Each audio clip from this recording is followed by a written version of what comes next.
정신분열증이란 무엇인가에 대해서 학습하겠습니다. 전통적으로 정신병리는 신경증, 뉴로시스와 정신증, 사이코시스로 구분되어 왔습니다. 표에서 보시는 것처럼 신경증은 현실 검증력이 정상적으로 유지되는 장애이고 대표적으로 불안장애와 우울장애가 있습니다. 정신증은 현실 검증력에 뚜렷한 손상을 보이는 장애로서 대표적인 것이 바로 정신분열증입니다. 신경증은 자기 상태, 자기가 문제를 겪고 있다는 것에 대한 인식이 존재하지만 정신증에는 그러한 인식, 병식이라고 부르는데 통찰이 없는 경우가 대부분입니다. 결과적으로 사회적인 적응에서도 차이를 보이는데 신경증은 경미한 문제가 있기 때문에 주로 외래에서 치료할 수 있지만 정신증은 심각한 손상이 있기 때문에 대개 입원 치료를 권유하게 됩니다. 단순하게 구분하면 신경증은 상대적으로 경미한 장애다. 정신증은 상대적으로 심각한 장애다 라고 이야기할 수 있겠습니다. 정신증에 대해서 사람들은 흔히 미쳤다 라고 표현하는 경우가 많습니다. 그만큼 심각한 심리 장애라는 뜻이고 그만큼 누가 보기에도 이상한, 누가 보기에도 엉뚱하고 기이한 말과 행동을 하기 때문에 적응에 심각한 어려움을 겪게 되는 것이 바로 정신증입니다. 이분들은 세상을 보고 느끼고 생각하고 의식하는 정신 기능이 변화돼서 현실에 대해서 다른 사람들은 이해하기 힘든 엉뚱한 판단을 하고 자기 자신에 대해서도 비현실적인 생각을 품고 이것을 실제인 것으로 믿어버리기 때문에 문제가 크다라고 이야기할 수 있겠습니다. 이 정신증에서는 현실과의 끈이 단절되기 때문에 직업, 학업, 인간관계를 비롯해서 다양한 생활 영역에서 적응이 힘들어지게 되는데 대개 정신건강의학과에서 치료받고 있는 환자의 약 70%가 정신증입니다. 또 입원한 환자의 약 55%가 정신증일 정도로 정신건강의학과의 가장 많은 환자들이다라고 이야기해도 무리가 없겠습니다. 사례를 통해서 정신증에 한 발 더 다가가 보도록 하겠습니다.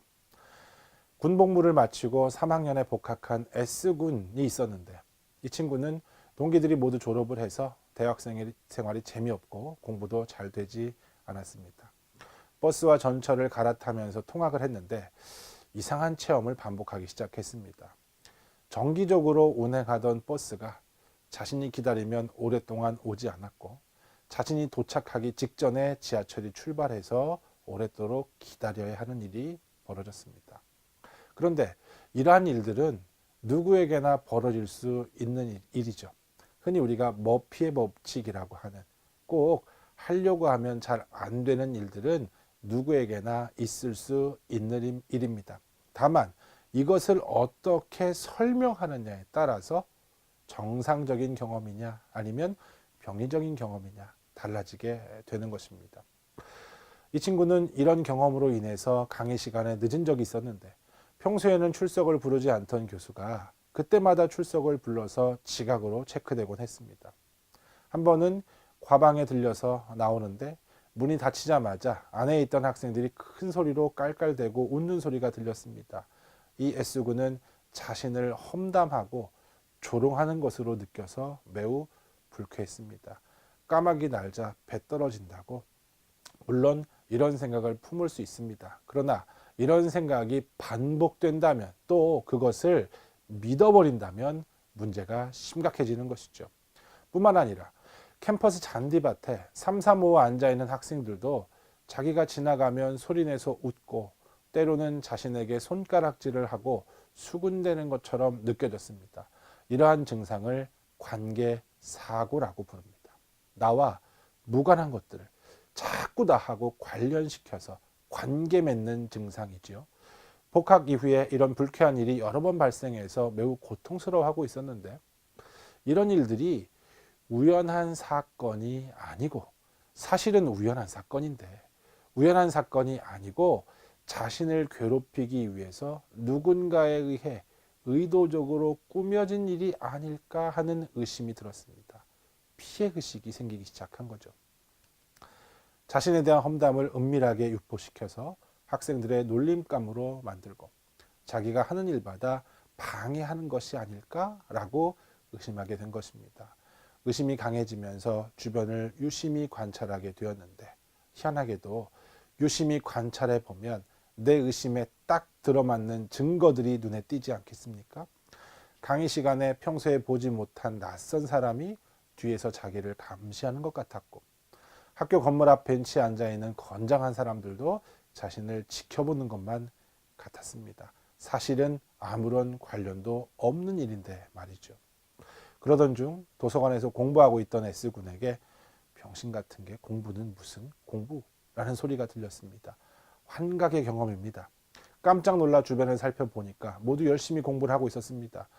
처음에는 잘못 들은 거라고 생각하고 다시 책을 들여다보는데 또 자퇴해 라는 소리가 뚜렷하게 들렸습니다. 그래서 옆에 앉아있는 학생에게 나한테 그런 얘기 했느냐라고 물었지만 자기는 아무 말도 한 적이 없다라고 답변했습니다.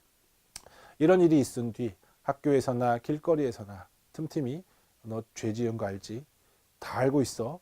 학교를 떠나 죽어라 죽어 라는 소리가 들려서 지나가던 사람들을 붙잡고 따지기도 했지만 다들 이상하다는 듯 의아하게 생각했습니다. 왜냐하면 현실에 존재하지 않는 경험을 반복하고 있었기 때문입니다. S군은 자신이 한때 학생 운동에 관여했던 것을 정보기관이 알고 자기를 괴롭혀서 자퇴하도록 유도하려는 공작, 음모가 펼쳐지고 있다는 확신을 가지기 시작했습니다. 이러면 망상을 가지게 됐다라고 이야기할 수 있겠죠. 이 사례에서 환각의 경험과 망상의 경험, 이 두 가지가 합쳐지게 되면 정신분열증의 진단이 가능해집니다. 여러분들도 여러 가지 소설, 드라마, 영화를 통해서 사이코시스, 정신증 상태에서 살아가는 사람들을 보신 적이 있으실 겁니다.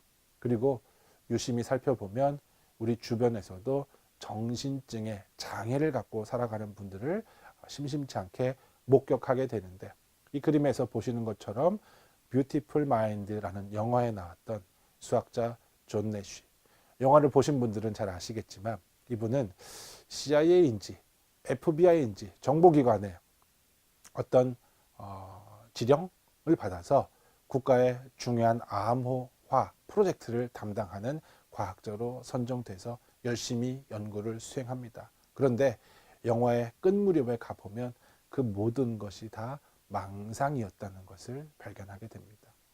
수없이 많은 사람들을 만나서 대화했는데 그 모든 것은 환각이었다는 것, 환청, 환시였다는 것이 드러나게 됩니다. 정신분열증의 사례라고 얘기할 수 있겠습니다. 지금 보시는 그림은 좀 괴이한 느낌, 좀 괴상망측한 느낌이 드는데 정신분열증을 앓고 있는 화가가 그린 그림입니다. 이 사람은 주로 고양이를 그리는데 이 고양이의 특징 찾아보실 수 있겠습니까? 눈이 동그랗죠. 그리고 귀가 쫑긋합니다.